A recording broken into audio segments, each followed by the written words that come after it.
ओम सनातनी शांति।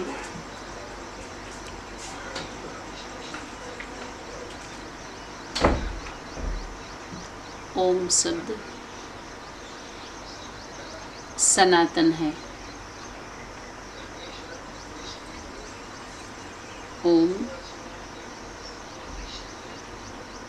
माँ, पिता, पुत्र, पुत्री, त्रिमूर्ति का स्वरूप कंबाइंड है। और ये सनातन है, चैतन्य है। ओम में क्या बोलते हैं कि पूरा ब्रह्मांड समाया हुआ है। माँ में पूरा ब्रह्मा बाप का अंड समाया हुआ है, बीज बीज समाया हुआ रहता है। बाप प्रत्यक्ष होकर के जो भूली हुई होती है मातृत्व शक्ति, उसको स्मृति स्वरूप बनाते हैं। भू भू करके भ्रमरी को, जो भ्रम में होती है, भ्रमण कर रही होती है, उसको आप समान बना करके जब क्या करते हैं, उसको जागृत अवस्था में लाते हैं। माना बाप आप समान बना करके, बाप समान, बाप के समान समानता, माता पिता की समानता होती है। पुत्र पुत्री समीप होते हैं, गोद में होते हैं। समानता की सीट किसकी होती है? माता पिता का, परम पिता और परमात्मा का, ब्रह्मा बाप और ब्रह्मा माँ का। ओम का स्वरूप कौन सा है? सिर्फ शब्द नहीं है ओम। ओम शब्द सनातन, सना हो तन,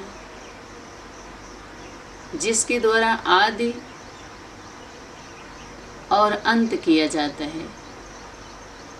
मध्य की बातें, मध्य का ज्ञान और आदि अंत का उन्हीं के द्वारा दिया जाता है, तीनों कालों का यथार्थ रीति से। और उसमें पूरा ब्रह्मांड समाया हुआ है। स्वरूप माता पिता पुत्र पुत्री, वो रचयिता रचता एक वचन तब होता है जब बाप प्रथम प्रकृति नारी शक्ति को रचता है। दोनों जब कंबाइंड होते हैं तो रचयिता कहे जाते हैं। और फिर पुत्र पुत्री की रचना होती है। ब्रह्मा माँ बाप ने संकल्प, ब्रह्मा ने बाप ने संकल्पों से सृष्टि रची, अर्थात मातृत्व शक्ति को तैयार किया। उसके बाद जो बच्चे होते हैं तो सिर्फ संकल्पों से नहीं होता है, सृष्टि रची। और सृष्टि में रहने वाले बच्चों को रचयिता दो चाहिए, प्रवृत्ति चाहिए।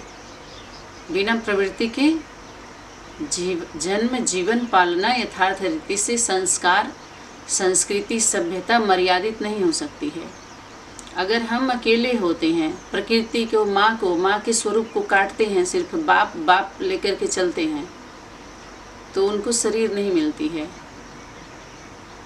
सिर्फ बिंदु के सूक्ष्म स्थिति उनकी हो जाती है महापरिवर्तन के बाद। और सूक्ष्म वतन कहिए, सूक्ष्म लोक कहिए, उसमें विस्मृति अवस्था में, मुक्त अवस्था में आधा कल्प पड़े रहेंगे वो।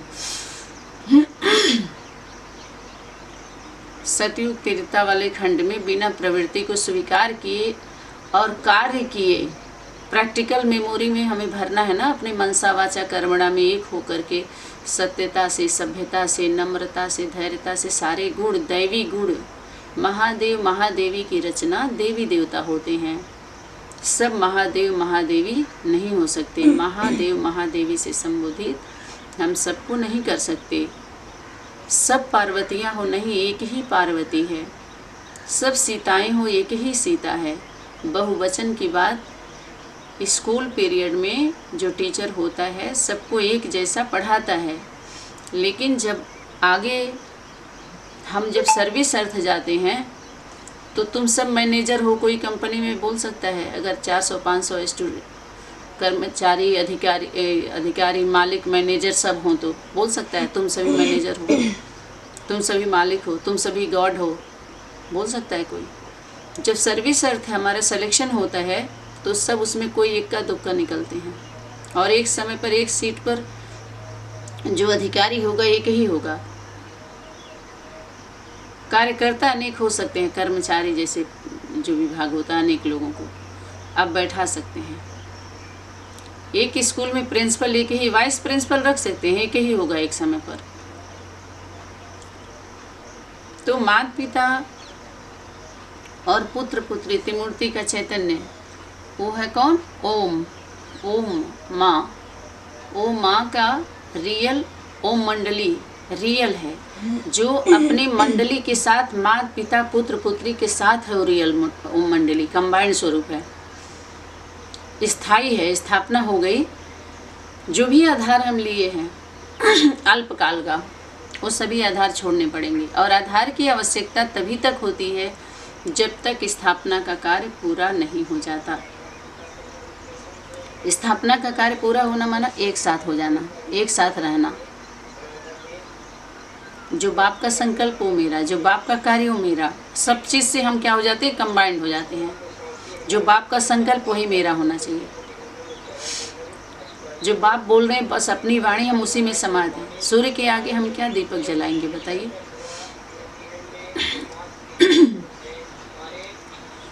तो ये चैतन्य ओम मंडली का स्वरूप कौन सा है? माता पिता पुत्र और पुत्री सब उसमें समाये हुए हैं। इसलिए ओम की बहुत महिमा है। उस ओम मंडली जो माँ की मंडली है, वहाँ से जो ध्वनि आ रही है, वहाँ उसके ध्वनि पर हमको ध्यान देना है। माने जो ज्ञानामृत जो हमारे ज्ञान आ रहे हैं उस पर हमको ध्यान दे करके अपने अंदर परिवर्तन करना है, न कि अपना बस बिंदु बिंदु बनने का अभ्यास करना है। बिंदु बनने का अभ्यास माने छोटा स्वरूप, बाल रूप धारण कर लीजिए। मरजीवा जन्म अपने देह और देह के आपके जो भी संबंधी बनाए हुए हैं जाने अनजाने में, या इसका ज्ञान का आधार लेकर के, इस आधार से हम बना लिए हैं, प्रभावित हो गए हैं, वो सब अल्पकाल के आधार हैं। ये सिर्फ वहाँ तक पहुँचाएंगे। स्कूल हमें सर्विसेबल बनाते हैं, लेकिन सर्विस कोई ज़रूरी नहीं है उससे मिले ना मिले। जैसे आप पढ़ाई पढ़ लिए तो पढ़ाई पढ़ लेने से सिर्फ सर्विस नहीं मिल जाएगी आपको, आप अपने को सर्विसेबल योग्य बना रहे हैं।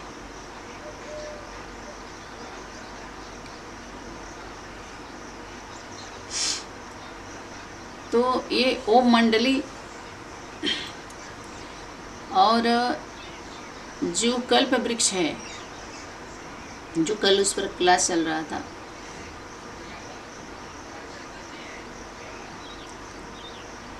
हमारी सनातन परंपरा में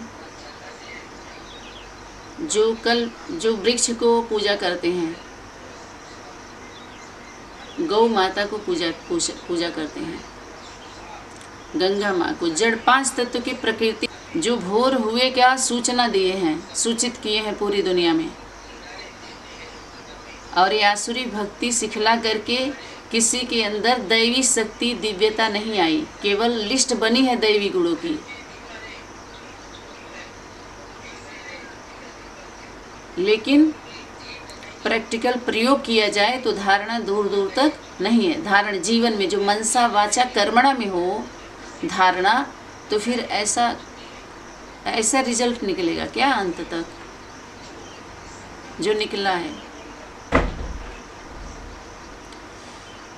आप सभी के अंदर होता होगा कि सारी बातें हम लोगों के विषय में, हम लोगों की सेवा पर, हम लोगों की धारणा पर, सब चीज़ में निगेटिव ही आ रहा है। ऐसा नहीं है। एक समय तक जब पढ़ाई पीरियड होता है, बच्चा अपने घर से और स्कूल तक रहता है, तो बहुत सारी गलतियों का उसको ऐसी सज़ा नहीं मिलती है।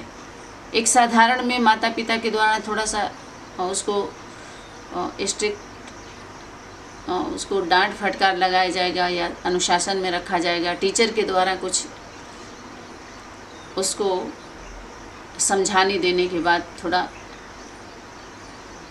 वो करके रखा जाएगा।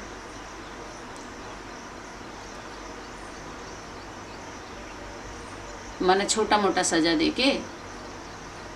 लेकिन जब वो पढ़ाई पढ़ के अपने विषय का जब पास हो जाता है और उसको सर्विस मिल जाती है, जिम्मेवारी की सीट पर जब बैठ जाता है वो,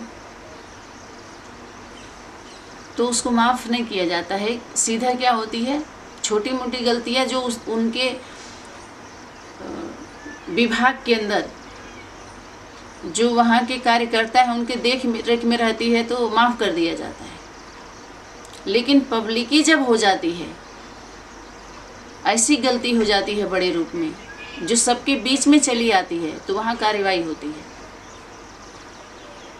कार्रवाई की जाती है, की जाना चाहिए, नहीं तो क्या कहेंगे कि हमारे देश के प्रति ये सभी गद्दार हैं। किस लिस्ट में लिया जाएगा? बार बार अगर की गई गलती को वो अपराध की श्रेणी में आता है।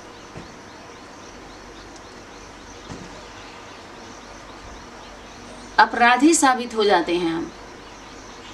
तो इस प्रकार की धारणा कराने के बाद भी अगर यथार्थ को हम इग्नोर करते हैं, अवॉइड करते हैं, सुना अनसुना करते हैं, अंदर से सामना करते हैं, विरोध जताते हैं, तो उसका दो चार जो कुछ और भी रहता है ना, तो सब चला जाता। कहते एक कमी ऐसी हो जाती है जो सारी अच्छाई को क्या करती, ख़त्म कर देती। फिर उस किस में आता है? फिर कुछ ऐसी गलतियां हो जाती हैं। तो इसी तरह से हम एक दूसरे का इनडायरेक्ट क्या करते हैं, विरोध कर रहे होते हैं। तो हम भक्ति कह करके हम दूर कर देते हैं। अपनी भक्ति रायल रूप से करवाएंगे, लेकिन 5 तत्व का हमारे सनातन परंपरा में सम्मान किया जाता है। वो 5 तत्वों को आवाहन किया जाता है, क्योंकि 5 तत्व हमारे क्या होते हैं, उनको 5 पांडव से संबोधित किया गया। और वो 5 पांडव जब कोई शादी होती है, ब्याह होता है या कुछ ऐसा अनुष्ठान होता है, तो 5 तत्व को शामिल करते हैं सामग्री को लेकर के, या प्रसाद के रूप में हम पंचामृत आदि जैसे बनाते हैं। क्यों करते हैं? 5 तत्व का शरीर लिया हुआ मनुष्य जिसको देवत्व धारण करना था, दैवी संस्कार धारण करना माने स्मृति दिलाया गया, तो आपके जीवन में वो आ जाना चाहिए फटाफट कि हाँ ये रावण के संस्कार हैं, रावण के वंश के, ये राम के वंश के। तो राम के वंश में जाएंगे तो राम के ही वंश का हम धारण करेंगे ना संस्कार। जैसे कोई कन्या जब सूर्यवंशी में ब्याह के जाती है तो सूर्यवंश के घराने के जैसे रहना पड़ता है उसको। ऐसे ही बच्चे भी जब माता पिता के पास सूर्यवंश में आ रहे हैं तो सूर्यवंश के संस्कार धारण करने पड़ेंगे, रावण के वंश के नहीं, कंस के वंश के नहीं। दोनों पात्र का, उनके कुल का, उनके कर्मों के द्वारा इतिहासों में कैद है, या हमारे धर्म शास्त्रों में कैद है कि उनके ऐसे ऐसे कर्मों का अंत क्या हो, अंत में उसका रिजल्ट क्या होता, माने प्राप्ति क्या होती है, क्या प्राप्त करते हैं। और जो ज्ञान, गीता ज्ञान लेने के बाद अपने जीवन में जो संबंध बना करके आज्ञाकारी वफादारी से रहते हैं, मर्यादित रहते हैं, यज्ञ रक्षक ब्रह्मवत्स, उनकी प्राप्ति क्या होती है। तो वो पूजा पाठ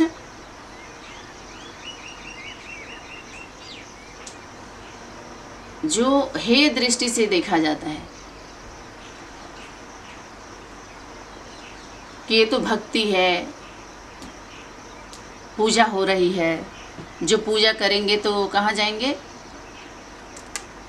भक्ति रह जाएगी, अंत तक तो शरीर छोड़ना पड़ेगा। भक्ति के संस्कार रह गए, देखो, और भक्ति के संस्कार रह गए तो शरीर छोड़ना पड़ेगा। ये विकलांग पार्टी के बाबा वीरेंद्र देव दीक्षित बाबा के द्वारा अच्छे से पढ़ाया गया था इस पे। तो उनके द्वारा जितनी पढ़ाई पढ़ाई गई, गीता का ज्ञान नहीं है। जो भी पढ़ाया जा रहा है सबसे, गीता ज्ञान गीता माता के द्वारा आएगा, और गीता का पति, गीता का भगवान गीता माता के द्वारा वाच किया है। शिव भगवान वाच शक्ति के द्वारा वाच किया है, सबके द्वारा वाच नहीं करता। इसीलिए तो सभी लोग वाचने लगे उसको, और उनके नाम पर जब बेचने लगते हैं, वाचने लगते हैं, तो शक्ति के द्वारा वाच किया जाता है। तभी तो वाणी में था, बीके के द्वारा भी जो मत मिलती है, सिर्फ बीके की नहीं, पीबीके और विष्णु पार्टियों के द्वारा ये बाहरी दुनिया में भी ढेर सारा, तो बाहरी दुनिया का तो छोड़ दीजिए, लेकिन यहाँ पर जो उनके नाम से आलय का विद्यालय अगर खोला गया है और बड़े रूप में सेवा सर्विस के नाम पर सहयोग लिया जा रहा है, तो पहले इसकी जांच होनी चाहिए ईश्वरी गवर्नमेंट के द्वारा। बाहरी दुनिया के लोग तो अभी उनको पता ही नहीं है, बताए ना, जबकि ईश्वरी गवर्नमेंट को इस मंच पर बुलाना चाहिए था। जो माता पिता, बाप दादा की देख रेख में और उनको रिपोर्ट दे दे करके और सारे स्थान तैयार किए गए। जब भी बाप दादा के बारे में अव्यक्त वतन का समाचार अव्यक्त वतन में जाके शक्ति देती थी कि आज बाप दादा देख रहे थे, पूछ रहे थे, बुला रहे थे, पर्दा हटाएं तो आप सभी तैयार हुए हो। ये तीसरी शक्ति जा करके कैसी बात कर रही है? कहाँ का समाचार? व्यक्त वतन का समाचार। तो ये लोग भक्ति के संस्कार, भक्ति हमारी माँ है, श्रद्धा हमारी माँ है, विश्वास हमारा बाप है। अब उस स्वरूप का जो हमारे माता पिता है, परम पिता परमात्मा, उनके संस्कार हमारे अंदर रह जाएंगे तो हम भय, ये मौत का भय दिखलाया गया। बिना आपके अंदर श्रद्धा के आप विश्वास नहीं कर सकते हैं किसी के ऊपर। ये श्रद्धा और विश्वास का संगम है। बच्चों को माता पिता पर क्या करना पड़ेगा? विश्वास करना पड़ेगा, तब तो बच्चों के ऊपर भरोसा किया जाएगा। तो बिना श्रद्धा के आप बाप के ऊपर विश्वास नहीं कर सकते। पहले अपने अंदर श्रद्धा जागृत होती है, यानी हमारी माँ की शक्ति है, भक्ति है हमारे माँ के अंदर। हमारे अंदर माँ की शक्ति अगर श्रद्धा है तो भी हमारे अंदर भक्ति अर्थात सेवा भाव उत्पन्न होता है। इसीलिए बाप दादा ने बोला, यथाशक्ति स्नेही सब हैं लेकिन दिल के स्नेही कोई में कोई है। इसलिए सहज योग नहीं लग रहा है क्योंकि सहयोगी नहीं बन पा रहे हैं। सहयोगी का योग सहज ही लगता है, उनके हर कर्मों में योग होता है। तो भक्ति कह करके ये 5 तत्व रखा जाता है। वहाँ एक कलश रखा जाएगा, अग्नि कुंड बनाया जाएगा, अग्नि प्रज्वलित की जाएगी, जल फल फूल रखा जाएगा, अक्षत रखा जाएगा, पैसे रखे जाएंगे, दही दूध सब कुछ रखा जाएगा ना, सामग्री। 5 तत्व उनका आवाहन किया जाता है। अष्टदेव अष्टदेवियों का एक मिट्टी का छोटे छोटे 4-5 होते हैं और गौरी गणेश गोबर को बनाया जाता है। जो हम लोगों को जब 4वीं-5वीं पाठशाला में पढ़ते थे तो बेसिक में पढ़ाया जाता था कि गौ से लाभ, गाय से लाभ, धन्वंतरी है, गाय से लाभ कितना होता है निबंध लिखवाया जाता था, लिखते थे उस पर। हमारे सनातन परंपरा में गौ को, आजकल जो बाहरी दुनिया के सन्यासी लोग क्या करें, गौ को राष्ट्रमाता घोषित करिए, जबकि राष्ट्रमाता को राष्ट्रमाता घोषित करना है जो है, उस गौ का कौन समझ पाएगा? इंसान की भाषा समझे में नहीं आ रहा है। उसका सम्मान दीजिए, पालना दीजिए उसका, ये समझ में आ रहा है। लेकिन बाहरी दुनिया के लोग देखिए कैसे उल्टा पाठ पढ़ाया जा रहा है। जो ऑलरेडी राष्ट्रमाता है, राष्ट्रपिता, उनको अपनी गद्दी दीजिए और आप नीचे बैठ जाइए। जैसे बाहरी दुनिया की राजनीतिक व्यवस्था में राष्ट्रपति प्रधानमंत्री को बैठाया गया है, ऐसे धर्म नीति में राष्ट्रपति प्रधानमंत्री इतने धर्म के नेताएं हैं, धर्म पिताएं हैं, धर्म आत्माएं हैं, महान आत्माएं हैं, श्रेष्ठ आत्माएं अपने को कही जाने वाली। तो ये ईश्वरी गवर्नमेंट क्यों नहीं नियुक्त करती? अंदर वाले और बाहर वाले दोनों ये कि क्यों नहीं हो रहे हैं? इसीलिए इनके सारे तन मन धन का, सारे धन के, हर मंदिरों का धन कहाँ जा रहा है? बाहरी दुनिया गवर्नमेंट ले रही है, टैक्स ले रही है। क्यों? वो सब कहाँ जाना चाहिए? धर्म के नाम पर लिया जाने वाला पैसा क्यों? जो धर्मार्थी हैं, धर्म के लिए, वो हमारी धर्म की रक्षा सुरक्षा के लिए, वो धर्म के गद्दी जो बनी है, शक्तिपीठ जो आदि शक्ति आदि माता पिता का है, उनकी जिम्मेवारी है कि उनको प्रत्यक्ष करें, उनको गद्दी दें, अपना स्थान दें,